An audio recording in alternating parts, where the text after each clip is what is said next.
بین قریب اور بین بین بعید کا قاعدہ یہ بڑا سمجھنا ضروری ہوتا ہے کہ بین بین قریب اور بین بین بعید کا کیا مطلب ہے۔ بعض لوگ اس کو بینہ بینہ قریب پڑھتے ہیں، یہ اس طرح پڑھنا درست نہیں ہے۔ یہ اردو کا لفظ ہے بین بین، یعنی جب کسی کو دو چیزوں کے درمیان کیا جاتا ہے تو اس کو بین بین کہتے ہیں۔ کہ اگر حمزہ متحرک ہو اور اس کا ماقبل بھی متحرک ہو، دو یعنی حمزہ پہ بھی زبر زیر یا پیش ہے اور اس سے پہلے والے حرف پر بھی زبر زیر یا پیش ہے، یہ دو چیزیں ذہن میں رکھیں۔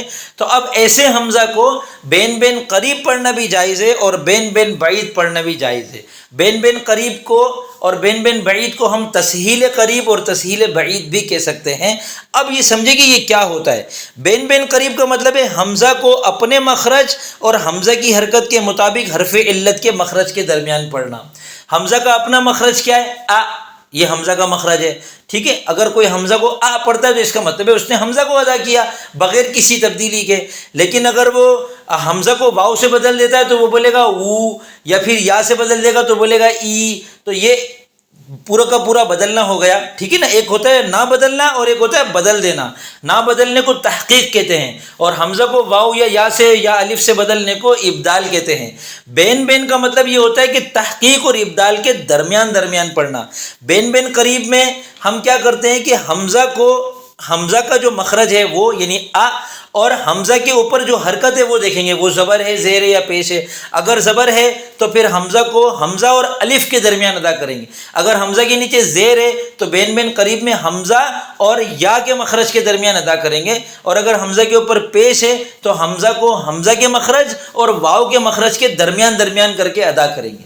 جیسے مثلا سألا، اب سألا میں ایک سألا یہ ہم نے تبدیل نہیں کیا، لیکن اگر اس کو ہم بین بین قریب کر کے پڑھنا چاہیں تو ہم دیکھیں گے کہ حمزہ کے اوپر کون سی حرکت ہے؟ زبر ہے، زبر کے مطابق حرف ہے الف، لہذا حمزہ کو حمزہ اور الف کے درمیان ادا کرنے کو ہم کہیں گے بین بین قریب کر کے پڑھنا۔ جیسے سألا سے سالا، سالا، اس کو نہ سالا پڑھیں اور نہ سالا پڑھیں، درمیان میں کر کے پڑھیں سالا، تو اس کو کہتے ہیں تخفیف قریب، ٹھیک ہے۔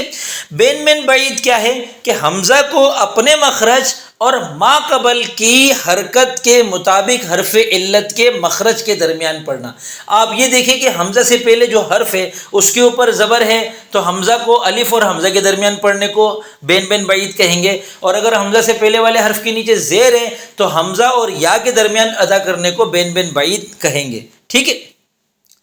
اب یہ اس کی ایک اور مثال دیکھیں، سئیمہ ایک لفظ ہے، سئیمہ، اس میں حمزہ بھی متحرک، حمزہ سے پہلے والا حرف بھی متحرک، لہذا یہاں ہم بین بین قریب کر کے بھی پڑھ سکتے ہیں، بین بین بعید کر کے بھی پڑھ سکتے ہیں۔